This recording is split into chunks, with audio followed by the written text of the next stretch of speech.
What's going on, Bulls Nation? Welcome into CHGO Bulls Postgame, coming to you live and remote because our bosses are nice and let us do a remote show because it was a 9 p.m. tip on a Friday. I'm Peck. You can follow me, Bulls_Peck, joined by my guy, Big Dave. Bow! BAWL Sports. Our pal and producer, Joey Spathis, behind the scenes. He is at Joey Spathis. Will the Goat Gottlieb will join us later on from the UC to give us his thoughts and insight on tonight's game. Thank you for joining us. Hit that like button if you're watching on YouTube. Subscribe to CHGO Sports on YouTube channel if you aren't already. Throw us your comments and questions about tonight's game. Throw us some super chats if you're feeling generous. Not an ideal way to kick off the weekend, Dave. The Bulls make us wait. Well, not the Bulls. ESPN makes us wait until 9 o'clock. And then we watch that. I will say I was entertained because this was a chippy game.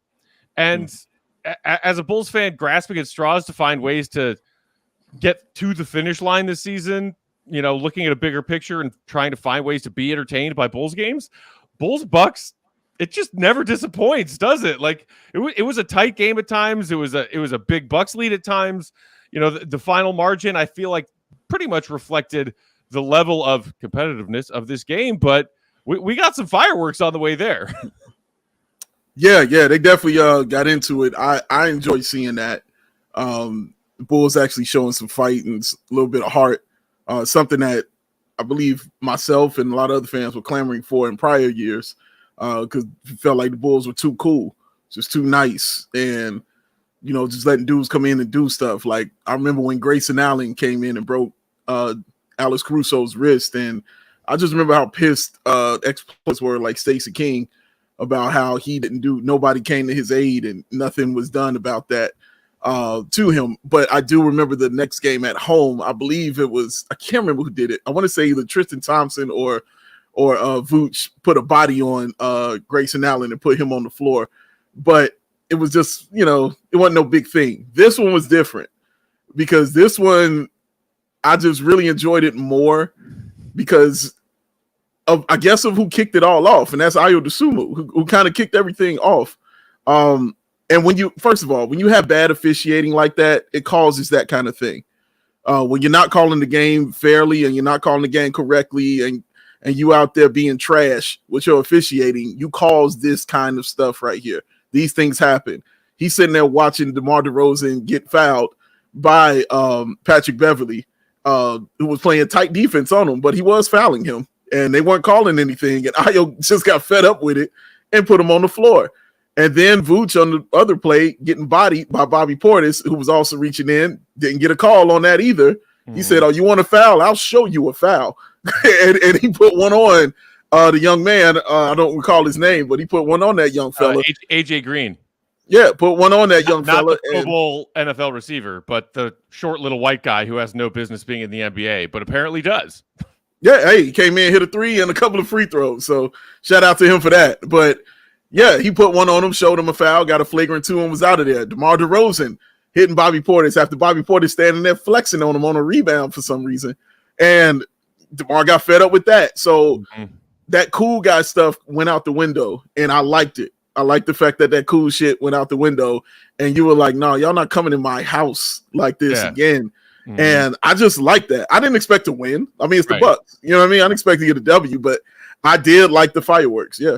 Yeah. DeMar getting involved in those fireworks. Jeff Rocks in the comments asking, why did DeMar sit the entire fourth? I will give a little bit of credit to Billy Donovan. Me too. We've seen just ride DeMar and Kobe for huge minutes all season long. We talked about it a little bit on our show yesterday when we were talking about whether or not the team can get into this rotation a little bit. Coming into tonight's game, Kobe and DeMar were tied for the most minutes played in the NBA amongst all players. And I think between the fact that DeMar was getting frustrated with the refs tonight, he was getting into it with Bobby a little bit. He got himself a tech, I think a flagrant.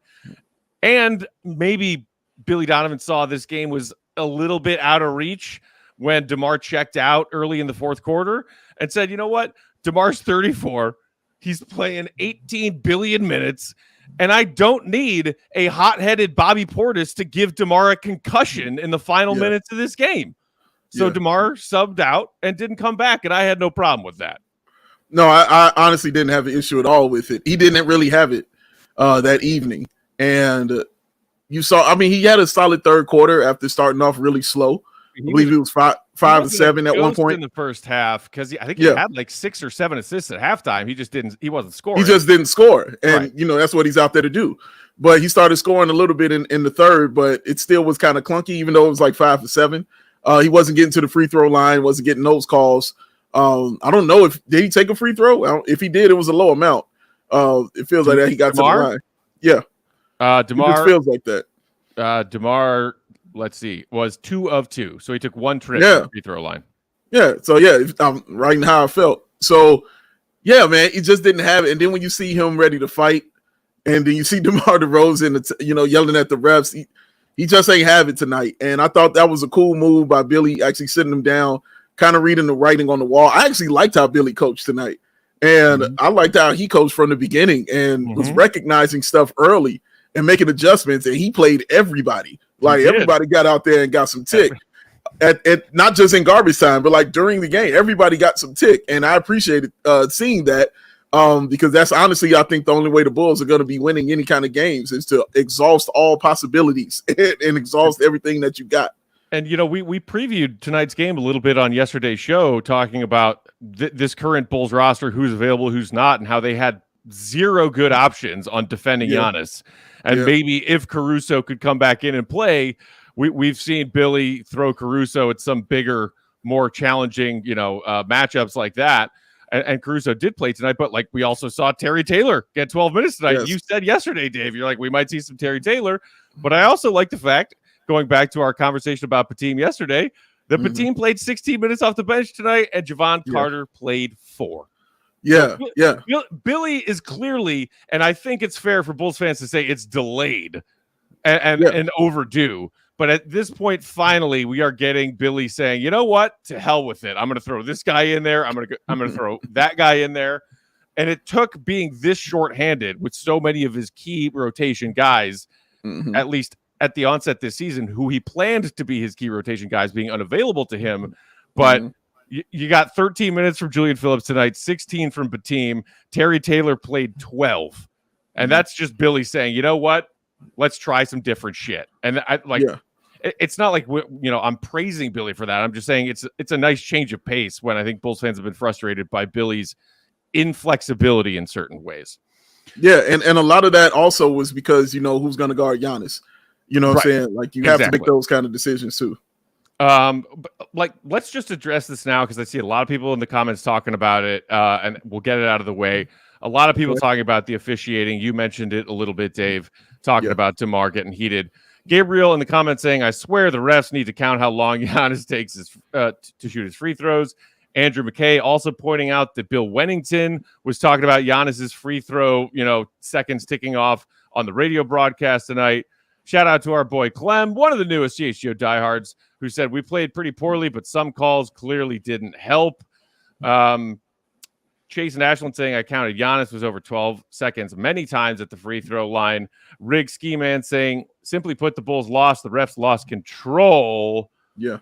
Also, shout out to Connor, who said, you guys are still doing a post game. LMAO, respect the grind, but if y'all wanted to pull a Vooch tonight, we'd understand. No, we are here.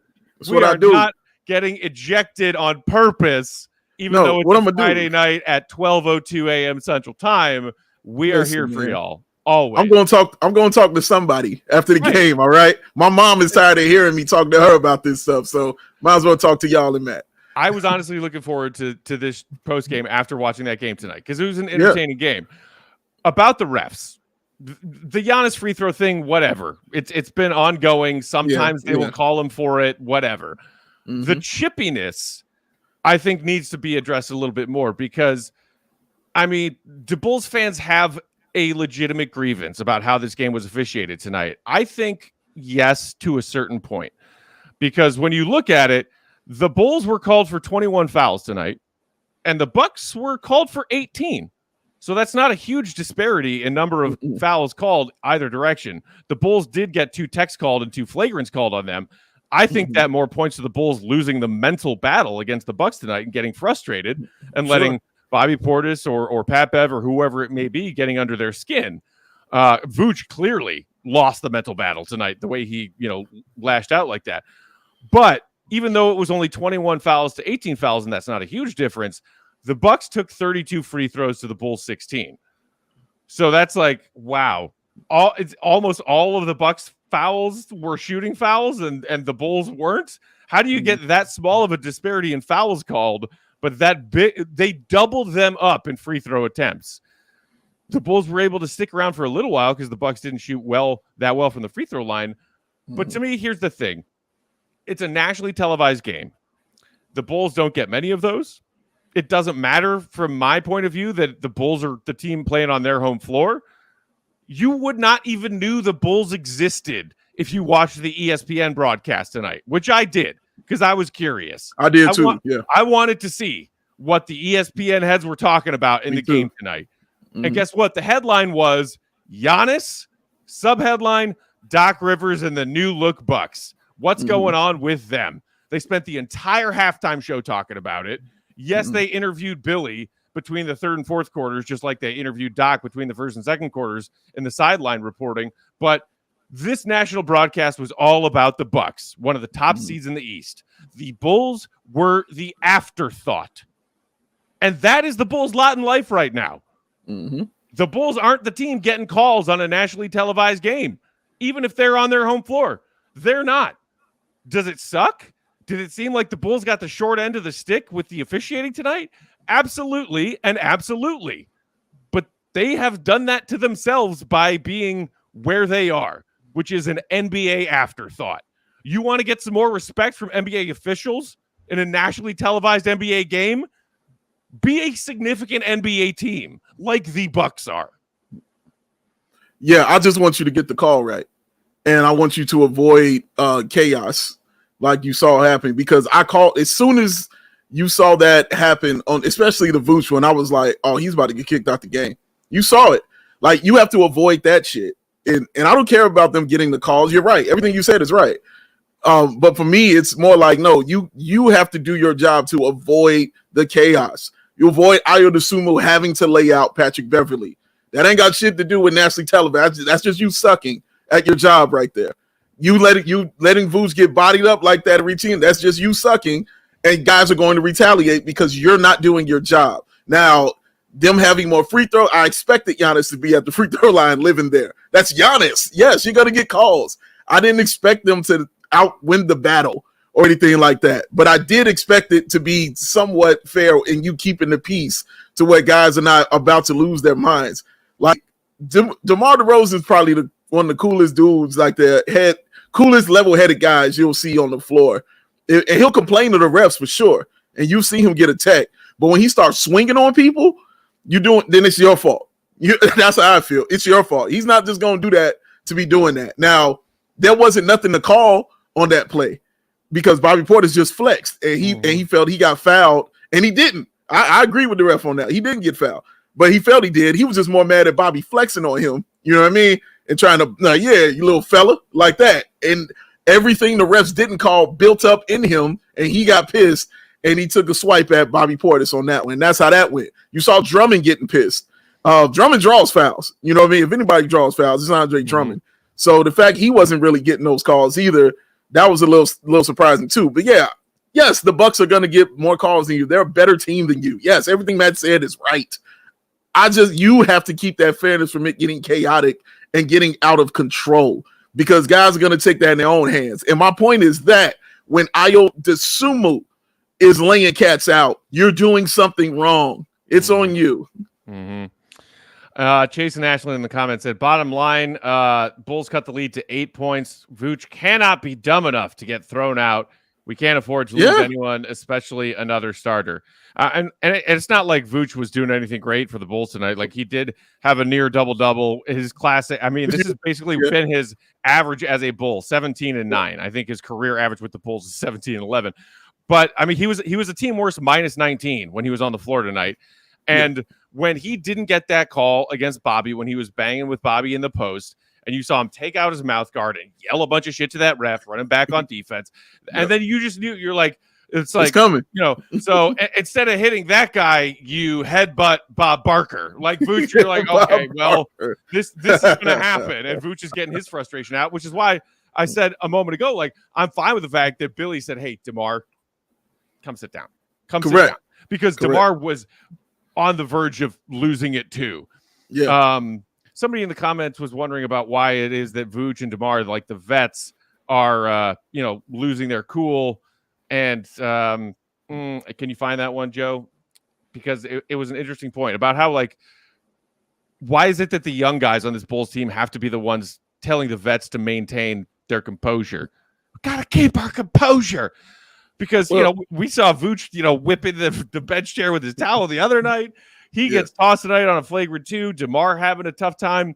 And we've seen several times, whether it's Io, whether it's Kobe White, some of the younger guys on this team saying, hey, take a breath. It's okay. Yeah. This Bucks team, clearly, this core of Bulls players who have been teammates for a few years now, they do not like Milwaukee. They don't. It's like, it's not a true rivalry because they're kicking our ass. You got to win. Correct. They've been kicking our ass for years. It's not a rivalry. Correct. The way that I feel Correct. Bears-Packers is not a rivalry. But this Bulls core of players who have been playing the Bucks together for a few years now clearly don't like them. And then Pat Bev was just a little cherry on top of that Sunday of annoyance and getting under your skin and picking you and prodding you. And the Bulls just looked mentally weak tonight. They did. You're right. I don't know about the mentally weak part. But I mean, you can back it up with what you saw Vuce do. You know what I mean? You can back it up with what I just talked about with DeMar for sure. But more of that I do put on officiating because the Bulls are not a team to be retaliating and ready to fight dudes like that. And that's just from years, not just this year. That's just from years of watching this Bulls team put together. That's the first time I've seen them act like that. Like, I have not seen them do that. That is the very first time. So Caruso was pissed at getting called. Caruso got a tech. Like, you know what I mean? Like, those, like, stuff wasn't going right. You know what I mean? When it was coming to those calls, man.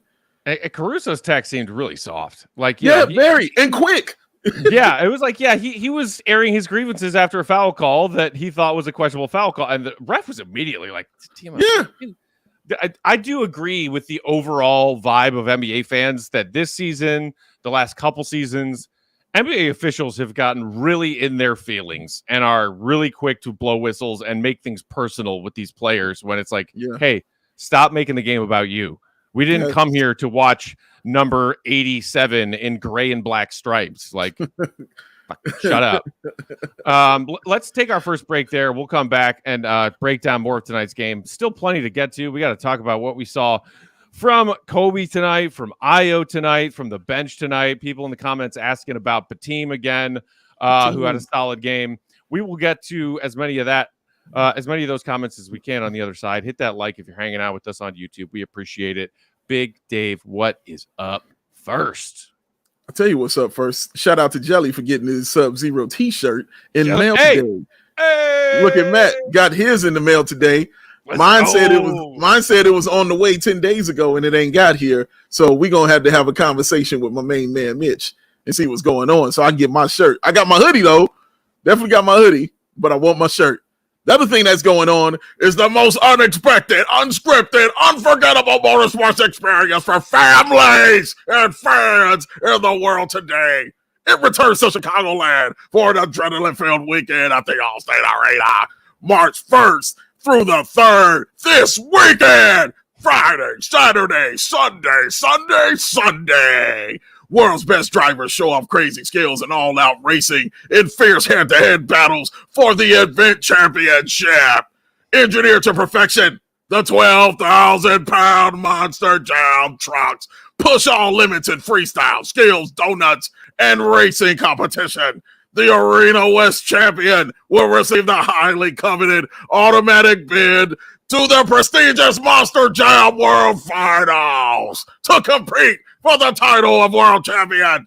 So see world-class athletes in action performing the craziest stunts in motorsports today.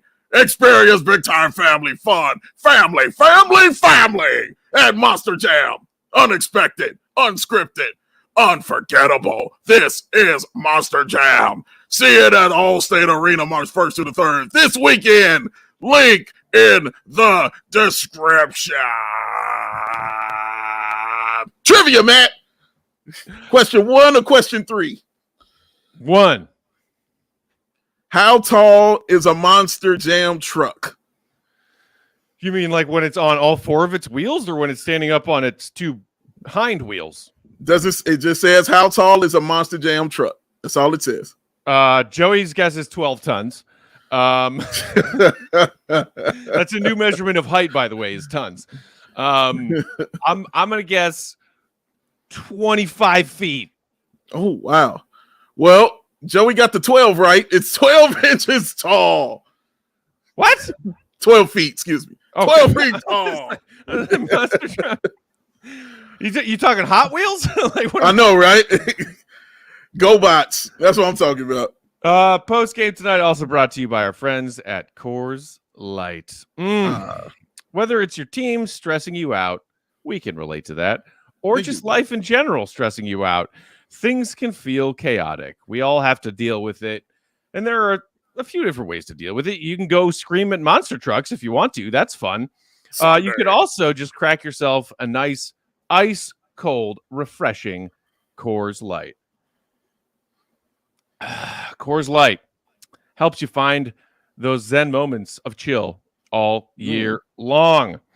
When the mountains turn blue on that Coors Light can, you know the beer inside is as cold as the Rockies. It's one of my favorite inventions of modern man. Truly. The first time when I was a teenager and I saw the Coors Light campaign of, hey, we got these new beer cans. And when the mountains on the can turn blue, you know the beer is cold and ready to drink. I was like, this is the apex. This is the apex of the human experience. It was all downhill from there. But Coors Light is still holding up their end of the bargain. Drink responsibly, kids. Coors Light is cold lagered, cold filtered, and cold packaged for a smooth finish. When it's time to chill, crack open a Coors Light. It's mountain cold refreshment, crisp and refreshing as the Colorado Rockies. When it's time to chill, Coors Light is the beer I reach for. Get Coors Light delivered straight to your door. That's right. With Instacart by going to CoorsLight.com/CHGO basketball. That's CoorsLight.com/CHGO basketball. Celebrate responsibly. Coors Brewing Company, Golden, Colorado. Golden Sunday. Golden Coors Light and Monster Jam. Dave, what did you think about Kobe White's game tonight? It was nice to see him knock down a couple of threes. We know he's been struggling from behind the arc and just struggling with his shot in general coming out of the All-Star break. He a little bit of a slow start. He did finish with 22 points tonight on a respectable 7 of 14, 2 of 5. He also got to the free throw line, 6 of 6 at the charity stripe. I thought it was sort of a quiet game for Kobe, where it seemed like it was mostly DeMar distributing in the first half, and then, you know, I was waiting in the second half for the Kobe White takeover moment, or at least Kobe White does his part to try to give the Bulls a fighting chance to steal this game somehow moment. And it seemed like it never came. It just seemed like Kobe was just sort of treading through this one. Did you kind of observe it the same way? Yeah, I did. I didn't think he had it again tonight like that. I still thought, like you said, treading, plotting, you know, however you want to say it, in the mud, in the muck, in the mire, you know, all those kind of things. One of those hard 22s. That's what it looked like. Yeah, it looked nice on paper and stuff, but I thought it was like a hard 22 for him. Most of that coming in that fourth quarter when the game was pretty much wrapped up. I believe he had 13 going into that fourth quarter. But, I mean, it's hard to complain about 22, but I just didn't think like he was comfortable out there. Like, he didn't feel the same. When he had that one-on-one with Giannis and Giannis ripped him up. Now, granted, Giannis is Defensive Player of the Year pretty much every year, even if he doesn't win. He's Defensive Player of the Year. But he just didn't seem like he had those handles tonight like that. That shiftiness, getting to the bucket, didn't show up until the fourth quarter. I thought they did, honestly, a solid job against him. Couldn't hit his shots like that, you know, but this is, I think we talked about this. I still think it's fatigue. I still think it's those things catching up with him. I hope he gets a fourth quarter off like DeMar did and get some rest. What are you talking about? Kobe did get a rest tonight. He only played 38 minutes. Oh man. Oh man. I did honestly though like seeing him play with the younger guys because I feel like you unlock a different kind of Kobe when you playing with dudes who can match his kind of speed and his kind of agility like that. Like it was certain passes I saw him making to like Julian Phillips and Io that he wouldn't make to DeMar or to Caruso. So I liked watching him play with those young guys. I'd like to see more of that. We should be seeing more of that because those guys should have been gone and been traded, but that's a different story. But yeah, man, it was just a plotting kind of game for him. Like he ended up with 22 and he kept fighting through it. I liked how sad he looked when Vuce made that foul because he knew that was the game. And if you go back and watch it, you'll see him put his hands right on his shoulder and just put his head down and just he knew it was like, oh man, this is a wrap. Like why did he do that? This is a wrap right here for us. So yeah, Kobe's always involved in these games, man. But yeah, just tired, Matt. Like honestly, that's why I kind of just chalk it up to. And they did mention him for most improved player. I will say that they definitely mentioned him for most improved player a couple of times. They threw that out there on the broadcast. Nice to see Kobe getting at least a little bit of national recognition and respect. Yeah. But speaking of that tiredness, Brandon E in the comments said, I don't know about y'all, but if we're looking big picture, I'd sit Kobe and DeMar against the Kings. It's 3 days of rest before the Jazz. Heavy minutes every night is how major injuries start. Rob pointing out that Kobe took another tough fall tonight and hopes his elbow is okay. Yeah, he did. Brian Ramos saying too many minutes for Kobe. Put the young guys in more like Batum and Phillips. AK saying Kobe's worn out, tired legs, mental fatigue, leads to poor decisions and turnovers. Kobe needs another week off. His minutes are not sustainable. Kobe did only have 2 turnovers tonight. I don't think that was a problem. We've seen Kobe have bad turnover nights. Tonight was not one of those. No. As to Brandon's idea about resting Kobe and DeMar and just not playing them against the Kings on Monday, not going to happen. Not going to happen. Unless one of them pops up on the injury report between now and Monday afternoon, they're playing. The Bulls are fighting for their play in life, and neither Kobe or DeMar is the type of player to say, I need a night off, coach. Make up something, put it on the injury report. You know, I guess if you're DeMar, you could just say rest because he's old. But, you know, Kobe has been dealing with a couple of different nagging injuries. He's been fighting an ankle, among other things.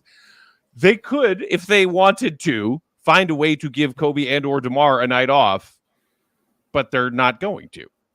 No, I think it's more about the total allotment of minutes and whether or not that's sustainable. As whoever that was who pointed out, like, don't think it's sustainable. And I agree. The Bulls are about to go on this West Coast road trip and face some pretty daunting Western Conference opponents. And Kobe looks gassed. Yeah. He can say everything he wants to say about how he's not gassed and he's just not knocking down a shot. Good for him for putting on a brave face, because I feel like that's what Bulls fans want to see from a young, rising, maybe star that this team is going to continue building around in the next phase of this team when they get, turn this roster over and DeMar's gone and Vooch is gone and Zach is gone. That's a great way to approach it. And I know that Bulls fans appreciate and respect that. But there's no denying that he is gassed right now. Flat out gassed. Yeah, that's what it is. It's honestly that simple. And he's not going to be the one, like you said, man, to be like, take me out the game, coach. Like, I need Billy to have a better eyes out there, when it comes to that. And to Billy's credit, I know it's hard for him because he's like, fine, I'll take him out. Who do I put in? Like, what do I put in at that position at point guard? Like Jalen, Javon, like, what do you want me to do? Like, and I'm telling him, you still, hey man, move shift Io over, shift Caruso over, whoever you got to shift over to those positions. It's the reason you got like 4 guards on your team. You got to get this young man some rest, man, because especially if you're going to be making this run at this plan, you're going to need him down the stretch in these last few games because it's going to come down to that. Indeed. Jake Reynolds in the comments saying, I'm not ready to call Kobe a star. He's not consistent or dynamic enough. He's an improved player, not an all-star. Well, that's just a fact. He's not an all-star. He has yet to make an all-star team. Correct. I said that he is a rising star who the team and the fans hope that they can possibly build with and build around in years to come. People in the comments saying, along with Kobe being exhausted and getting some of the younger guys some minutes, Bateem's name is being thrown out there a lot. AK saying Billy needs to get Bateem open shots. Carter is trash. Again, Carter played 4 minutes tonight. Bateem played 16. Yay. It's crazy. I did not think I would be saying that when we were sitting, at Summerfest last October talking about how excited we were to have Javon Carter join this squad. Mm-hmm. But like to me right now, it's a no-brainer. It's like, hey, sorry, Javon. Let's revisit things in May and figure out if we're going to keep you next season or find you a new home. But for the final 22 games after tonight, I think me and every other Bulls fan out there wants to see more minutes from freaking Onuralp Bateem, who, by the way, tonight also had himself a solid game off the bench. Knocked down a couple of threes, did some more work on the glass, played some more respectable defense. What more can you ask from the guy, Dave? I want to see, me, I want to see Bateem and Funk out there. So I want to see them both get some tick because you need threes. I'm not on the Funk train yet. Why not? Like, why you on the Bateem trade? Like you saw him play. One thing at a time, Dave. One thing. Why not? No, dude. All of it. You need shooting bad. That dude just went 5 of 10 in his last game from the 3-point line. Let this man shoot. Did he really? Yes, he did. Really, 5 of 10. He had 19 points. Put this dude in. Throw him in, man. I'm immediately pivoting. Throw him in there. You need shooting. That's all I know is you need shooting bad, desperately. You need it. So why not? I don't see the reason why not. What you going for the plate? You going for the 6th? Come on. What are we doing out here? Like, dude, put them out here. They're 6 games behind the 6th seed. And they're going to stay there if they don't put him there. Like, come on. Speaking of desperately needing shooting, Jeff Crook in the comments said, I wonder why Dalen only got garbage minutes tonight. Well, what's up, Joe? Can I interject? Yeah, we see the GOAT. I see the GOAT's ready. I see. I was leading to it, Joey. I had That's where it's the GOAT! The GOAT! Joining us on the Go Talk hotline, it's our guy, Will the Goat Gottlieb. Follow him for all of his Bulls reporting and updates. Will_Gottlieb. Goat, let's start with the drama. Did we hear from Vooch after this game, after getting ejected? Did we hear from DeMar after this game, after he got into a little bit of a scrape with Bobby Portis? What was the explanation from these players after a pretty chippy game against their Central Division rival Bucks? First of all, I just want to say that was pretty incredible stuff from Joey right there, who instead of just putting me on the screen, he put himself on the screen so that then he could play the GOAT animation, which you have to love it. I think it was just a bunch of frustration up and down the roster, up and down the game that ultimately boiled over. And, it's interesting because we see those kind of fiery moments from Vooch and from DeMar. Caruso's technical was not really an emotional thing. I think he just kind of I guess it was, he reacted poorly to a call. But I don't know. You don't see this team lose its composure like that. And they really just lost their composure. I mean, it was DeMar and Vooch both spoke after the game. Billy spoke after the game about it and said that he had something to say. Wouldn't say what it was, but he had something to say to the officials from the very beginning of the game, the way that they were calling it. I was sitting next to Julia Poe from Chicago Tribune, and she was in the middle of tweeting, I don't know who's going to get a technical in this fourth quarter, but somebody's going to, because of just the way that it was being officiated. And then 2 seconds later, there was a attack. I think it was the DeMar thing that happened first, but just a ton of emotions kind of boiling over. I think they felt really frustrated. They were defending and getting fouls and felt like they weren't really being overly physical. And then on the other end, they were not getting the same calls that they felt like they were giving up on defense. So I think there's just a lot of frustration. And then, Bobby and Pat Bev start chirping and start kind of playing a little bit more physical, their hand checking and all that stuff. And it just kind of boiled over. DeMar started 0 for 6. I think that frustrated him. Vooch, I thought he started the game pretty well and ended up kind of missing some shots pretty badly there in the third quarter. And that I think maybe started to get him frustrated. But the play with Vooch was kind of interesting because he was boxing out Bobby on one end, and then he came down on the other end and tried to post him up and just tried to back him down, and then couldn't get any separation, couldn't get him into the goal at all. And so he just did his little turnaround hook shot and missed, and just came down the other end and just like laid AJ Green out. He apologized after. He said it was a dangerous play. And then he was going to go, apologize to AJ in the other locker room. But just kind of a strange overall atmosphere for, these guys are all emotional. They're all competitors, but you don't really see them really boil over like that. And so it's just kind of an interesting meltdown, so to speak. Will, did Billy speak on DeMar DeRozan and why he wasn't in that fourth quarter? He just said he pulled him when they were down 25 with 7 minutes to go. He said the workload that DeMar's had this year, that's just such an uphill climb. And, let's try to get some of these young guys in. They can run up and down and see if they can cut into it. But I think he just, with the way that DeMar was playing, with the frustration level and with the score at that point in the game, he just felt like that was enough. Will, we touched on it a little bit. I'm not blaming this game and this loss on the refs. It did seem a little bit one-sided. Dave and I discussed why that might be. But we have seen a lot more of NBA coaches speaking out after games where they feel like their team got the short end of the stick officiating-wise. I'm curious if Billy had any kind of commentary on tonight's game, given the number of times things got heated and the fact that the Bulls were doubled up by the Bucks on free throw attempts tonight. Yeah, I think I mentioned before, like Billy said that he told the ref something. He didn't say exactly what it was, but he just felt like, there's times where everybody feels like they're not getting the calls that they want.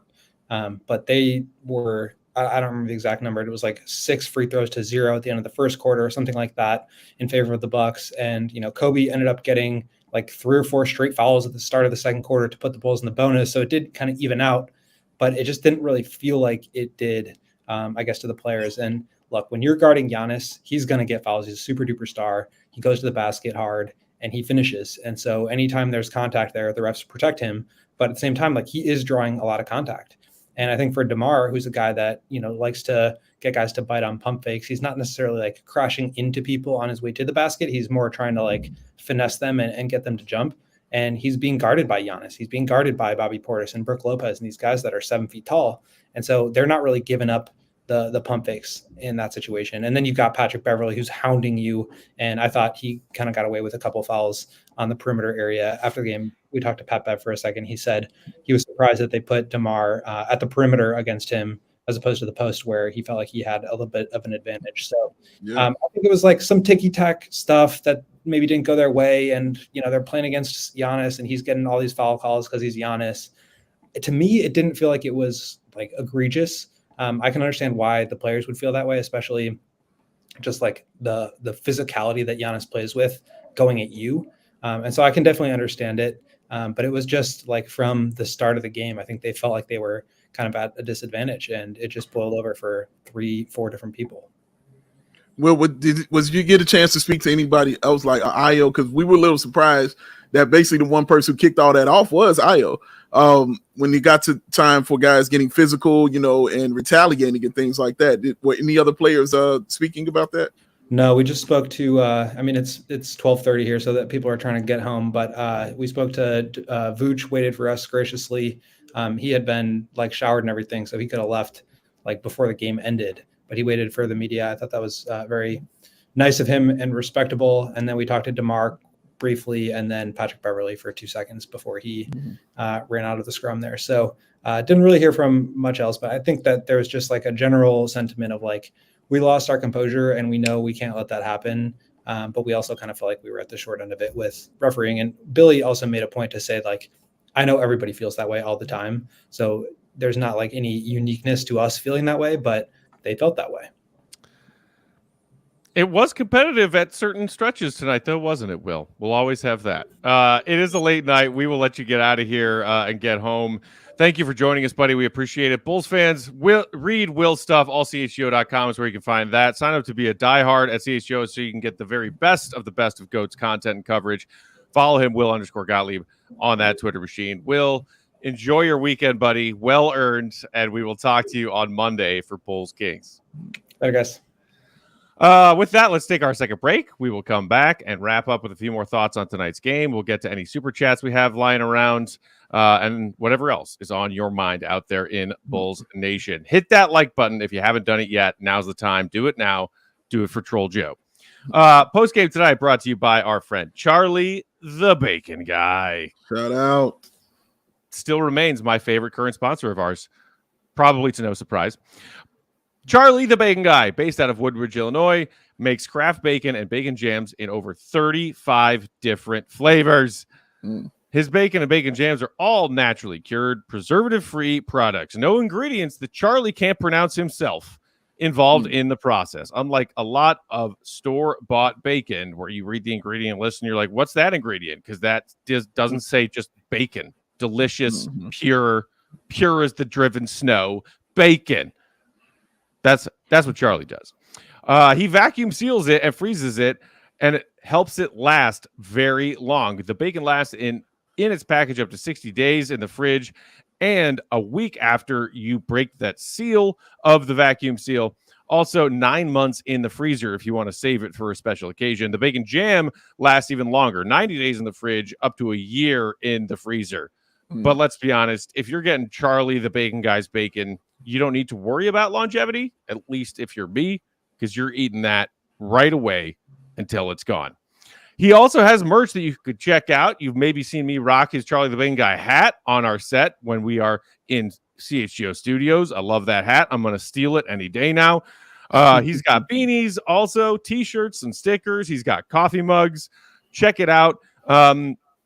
Check out also some of the wonderful flavors. The maple pepper, chorizo, French toast, if you're looking for a sweet start to your day, Cajun, and of course, as a true Chicagoan, you know that my favorite, the Jardiniere. Jardiniere flavored bacon. I'm going to die of a heart attack of happiness the next time I eat a piece of that. So I'm going to save it. I'm going to hold off on the Jardiniere. Or relief. Maybe that too. The bacon jam goes great on anything. Spread it on your morning toast. Maybe mix it into your scrambled eggs. Sprinkle it as a topping on your homemade pizzas. Maybe put a little bit in the next grilled cheese you make at home, or just put a dollop of it on your charcuterie board the next time you're hosting a little game night with your friends. I like that. Starting now, you can save 10% on your order at charliethebaconguy.com when you use promo code CHGO at checkout. You can pick it up the most efficient way, or you can meet halfway wherever you are, wherever Charlie is, based out of Woodridge, meet halfway. You can have it delivered, or he'll even ship it to you if you want to go that route. Charlie makes the bacon so you can bring it home. Contact Charlie at Charlie the Bacon Guy on Instagram, at CZ the Bacon Guy on Twitter. You can also email him with an order, charliethebaconguy@gmail.com. Website, charliethebaconguy.com. Everybody in the chat right now, I have a question for everybody in the chat. Tell me, please, what time is it? Tell me what time it is in the chat, because I know you know it, and I know you know it well. Get taboo. I mean, I'm not in the chat, but You're not. I would have had a stroke if I didn't hear someone say game time who. There we go. Drewish is on it. Jeff is on it. Clem is on it. Ben Dean is on it. There it is. Let's go. I love it. You shouldn't have to worry when you're buying tickets to your next big event. Game Time is the fast and easy way to buy tickets to all your sports, music, comedy, and theater events nearest you with killer last-minute deals, all-in prices, views from your seat, and their best price guarantee. Game Time takes that guesswork out of buying those tickets. Game Time has deals on tickets right up to the start of the event, and even an hour after it starts. It is not the place. It is the place to find last-minute seats. Find exclusive flash deals, sponsored deals on tickets for football, hockey, basketball, baseball, concerts, comedy, theater, and so much more. And with the zone deals, you pick the section, and Game Time will do the selecting with an average savings of, everybody in the chat, give me a drum roll, please. If you're in the chat, hit me with a drum roll, 18%. And the Game Time guarantee means you'll always, and I mean always, get the best price available. So take the guesswork out of buying those tickets with Game Time. Download the Game Time app, create an account, use the code CHGO, get yourself $20 off your first purchase. Terms apply. Again, create an account, deem that code CHGO, get your wonderful self $20 off. Download Game Time today. Last minute tickets, lowest price guarantee, because Matt Peck What time is it? Hey, Dab, who? Mm-hmm. No, Andrew, I wasn't going for bacon. I wish I had enough time in one of Dave's ad break reads to go to my kitchen and fry up some bacon and come back. That's going to be my bedtime snack after we finish post game. Oh, the bacon bedtime snack. Nothing like it, guys. You ever had a bacon bedtime snack, Dave? You ever had? Oh, absolutely. Absolutely. No question. Definitely had a BLT or 3 before I went going to bed before. There you go. Absolutely. No question. Or you could just pull the Michael Scott and set out some bacon by your bedside and then start frying that up first thing in the morning when your first alarm goes off. And then you go back to bed, snooze a little bit longer, and then you wake up to the smell of fresh crackling bacon. It's the wonderful thing of adulting. You can do it how you feel. No one can tell you to not eat bacon as a bedtime snack or in your bed in the morning before you get out of bed. He's absolutely right. Do how you feel, ladies and gentlemen. No, Clem. Clem was typing out that joke as I was making it. Yes, I do not actually own a George Foreman grill. You ever possessed a George Foreman grill, Dave? Oh, without a doubt. Absolutely. Love that George Foreman grill. Do you currently have? No. I don't have it anymore. I do know that you still have, and I am jealous, a pizzazz pizza maker. Yeah, I used it today. Speaking of silly and dangerous food cooking apparatus. Yeah, I used it today. I'll probably use it again tomorrow. I love it so. It just sits out. It's the greatest thing ever. I'm sad that it's not out there for everybody. I'm just gonna say this one time.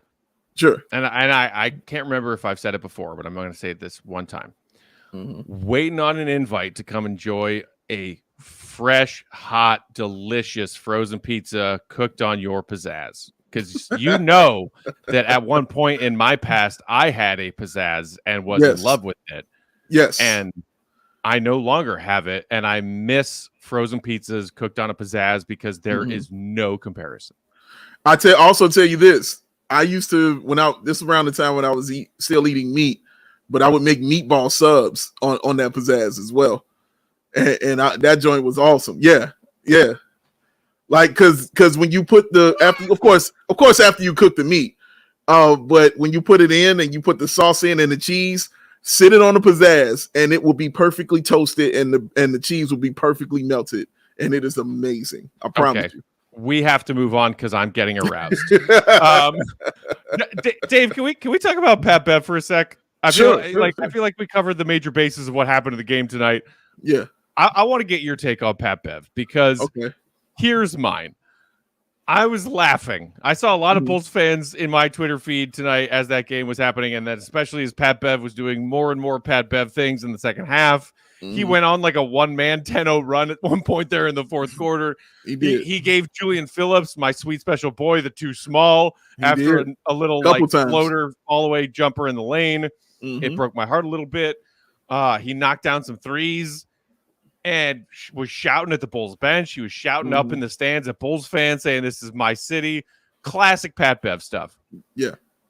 I then thought to myself, how funny is it that this dude was on his podcast at the beginning of last offseason saying, "Hey, man, I love Chicago. I love the Bulls. It means everything to me that I've gotten a chance to put a Bulls jersey on in my career. I want to stay here. Also, I want $15 million annually." And you and me and Goat and everybody else laughed at that. Yeah, so even if the Bulls could afford to pay Pat Bev $15 million annually on a new contract, which they couldn't, they wouldn't, because he ain't worth that. He is. You know what he is worth? The 1 year, $3 million deal that the Sixers signed him to last fall, and then they traded him. Yes, and that's how you do it. Onto the Bulls court tonight in a Bucks jersey and was clowning and too smalling and talking his shit. And as much as that probably irked some Bulls fans thinking, like, really, Pat? Like, we were like this for that little stretch run of last season. What happened? Where's the love? And Pat saying, well, the love is the Bulls didn't want to pay me. I was laughing my ass off about all of it because he wanted 15 mil. He thought he was worth that. He got a fifth of that and then got traded midseason Yeah. I think that makes 27 or 28 NBA teams now that Pat Bev has played for, because everyone loves him in their locker room. Such a great locker room guy. But the fact is that the biggest joke of all is on the Bulls. Because we said, hey, Pat, that was a nice little stretch last season. Thanks for the memories. Chicago guy through and through. We're not going to pay you. Go away. And then he comes in a Bucks jersey and makes the Bulls look stupid. And I was just wildly entertained by all of it. Yeah, I was definitely I laughed for sure. Because for me it was like, yeah, all right, dog. Like that's why I laughed. I was like, yeah, great. You scored 14. Wonderful. Awesome. Cool. You know what I mean? Cool story. I was like, wonderful. It's nice. And when you do that, of course, you've earned the right to talk your crap. You saw him talking his crap. It's my city. Like you said, he hit him with a too small on a foul. That's when he was feeling good about himself. You know what I mean? He hit him with that, bro. So my man was feeling really good about himself, and I wasn't mad at him. I was like, he's feeling good, dog. Like he's feeling really good, and he's having one of those games. Pat always has one of those games when he gets to your team, and he had one of those games here. Do you remember the Lakers game? When Pat Bev was having it, and he did what to the Lakers exactly what he just saw him do to the Bulls. Like that's what he does, man. That's how he remains in the league. I like the fact that even when he got hit, it don't mean nothing to him. It's just basketball, because he understands he's an irritant, and he understands when he irritates, somebody's going to scratch. You know what I mean? And when somebody scratches or somebody swats at a mosquito, they don't stop coming at you. They're coming back. You know what I'm saying? Like they'll be back.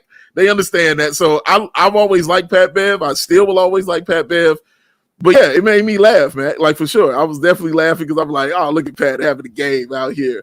Yeah, I was just like, yeah, this game's over. When I saw him doing that, I'm like, yeah, this is a wrap. Like when he's cooking, yeah, this is a wrap for him, man. So I mean, good for him. Yeah, he did his thing. Our guy Clem saying Pat Bev forever the 14-9 guy. He did score 14 points tonight. He sure did. Rob saying that's Pat Bev. He's always going to talk to smack. He's playing for playoff teams. Someone wants him. Meanwhile, the Bulls can't attract free agents. No lies detected in that statement, Rob. Jeff Rock saying Pat Bev go to Pat Bev. I love how everyone's just like Pat Bev go to Pat Bev, and everyone knows exactly what that means. Yeah. If anyone out there is taking it personally, you are too easily triggered. I agree. If you're a Bulls fan who was bothered by the behavior of Patrick Beverley on that game, on that court during that game tonight, what are you doing? Reevaluate your mental health, because I was sitting there laughing at it. Fried Rice saying, easy to laugh when you're up. I do think that is a little detail worth pointing out, though. Pat Bev went off and started talking his shit in the fourth quarter of a game that was over. Yeah. Like, it's not like Pat Bev was the reason that they were in control of this game from start to finish.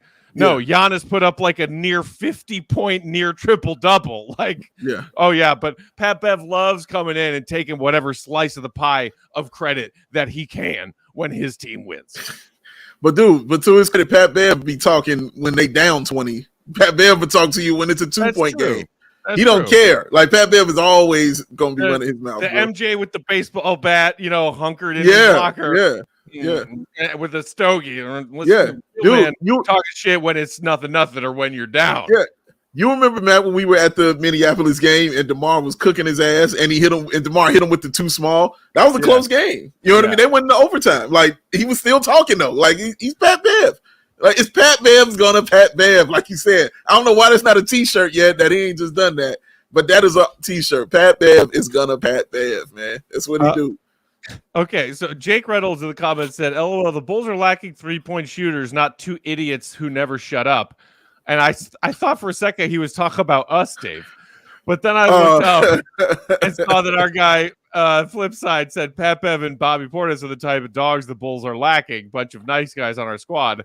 And so I assume that Jake Reynolds was referring to Pat Bev and Portis when saying two idiots who never shut up. I mean, we are also two idiots who never shut up. But I get that there is that little bit of like, man, this Bulls team, how does Cowley phrase it? A bunch of choir boys, right? Choir boys, yes, correct. There are no hard-headed, go win the mental battle kind of players on this team. Right. And if they're are, or at least a young win the mental battle player in the making, maybe Dale and Terry, they're not getting minutes. I do think that this Bulls team is soft. And I do think that more often than not in the last few years, that has been a contributing factor to the Bucks getting the better of them in more games than not. Do I wish that we still had Pat Bev? No. I mean, he's entertainment value, but that dude, honestly, I more regret letting Bobby out the door. I saw somebody in my Twitter feed today saying, like, it's why is Bobby, acting so tough? Like, he's the one who turned down the extension offer that the Bulls gave him. He did. And that is true. He did turn down that extension offer, similarly to the way that the Jimmy thing worked out. And then Jimmy bet on himself, and in the final year of that contract, turned himself into a freaking all-star. And Bobby got traded in the middle of that final year of his rookie deal, and that was the difference. But you see what Bobby has done for that Bucks team. You see the way that they won a championship, and he was a vital piece of that championship team a few years ago. And you see that the way that the city of Milwaukee and Bucks fans everywhere have embraced Bobby Portis. Like, when he and DeMar got into a scrape tonight, I was sitting there saying, like, I love DeMar. I got mad love and respect for DeMar. But also, I still have a soft spot in my heart for Bobby Portis because I love everything about that dude. And I don't know who to root for if they throw down their freaking fists right now.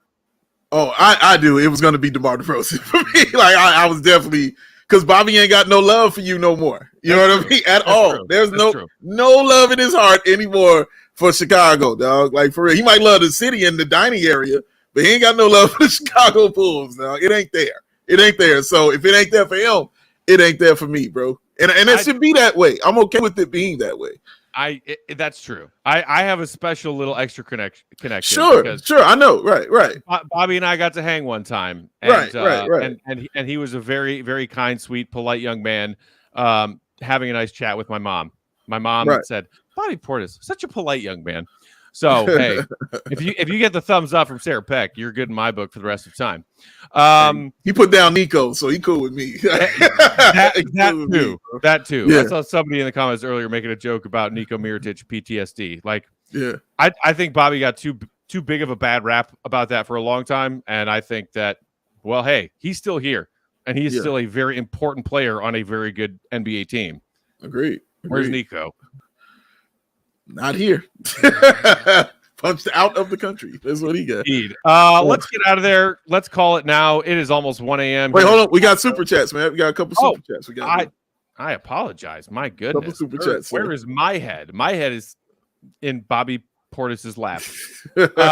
Joe, what kind of super chat? As a baby napping safely, not in a romantic way. AK with a $9.99 super chat saying NBA is a business. Bucks and Giannis sell. Celtics Bucks playoff sells. The Bulls are marketed as a make no moves, stuck in mediocrity team. It's a business. These Bulls are not marketable. Absolutely. I'm guessing that went back to our conversation earlier about the way the game was called, the way the broadcast was called tonight. The Bucks are an in team, and the Bulls are not. AK with another $9.99 super chat. Bless your heart, AK. Saying the Bulls were making a run in the third. Momentum was shifting. Then Pat Bev and Bobby Portis. Head games happened. The Bulls lost their composure. Need to be better. Vooch, Io, goonship was nice. I enjoyed Io's goons, bro. I did. I really respected it. I really did. I was wavering between watching the ESPN broadcast, and I did notice that NBC Sports Chicago had Io mic'd up tonight. And I was he did. The Bulls Talk Twitter account, and shout out to some of our old friends over there at NBC, had a couple of videos that they clipped and put up on their Twitter account where you could hear Io mic'd up for a few things. He told Caruso he loved him after Caruso saved his ass on a defensive rotation, which I thought was very endearing. But yeah, I still ended up pivoting towards the ESPN broadcast because I wanted to see what the Bulls were going to be, depicted as in this big matchup against one of the top teams in the league. Like mine, sir. I had the same exact thought. I am not surprised by the answer we got. At all. At all. Thank you, everybody, for hanging out with us so late on a Friday night. Hope you all have a great weekend. Yeah. Bulls are off until Monday. We are off until Monday. In the meantime, follow our guy, the GOAT, Will_Gottlieb. Read his stuff. AllCHGO.com is where you can find his thoughts on all things Bulls, all of his coverage. Follow our pal and producer, Joey Spathis. He is at Joey Spathis. Climb to 1.2K. Yes, sir. Big Dave Bow, BAWL Sports. I'm Bulls_Peck. We are CHGO_Bulls. Hit the like. Love you too, Jake Reynolds. You're welcome, Jeff Crook. Brandon, Dave, everybody here, thanks for hanging out. Shout out to you, Rob Antol. We will talk to you Monday. Subscribe to CHGO Sports. We're trying to climb to 50K before our 2-year anniversary coming up. Right there. Week. Right there. Right there. Dave, you be good, my friend. Joey, you be good, my friend. Bulls Nation, we will talk to you on Monday. Have a great weekend. See you. Be good. Peace.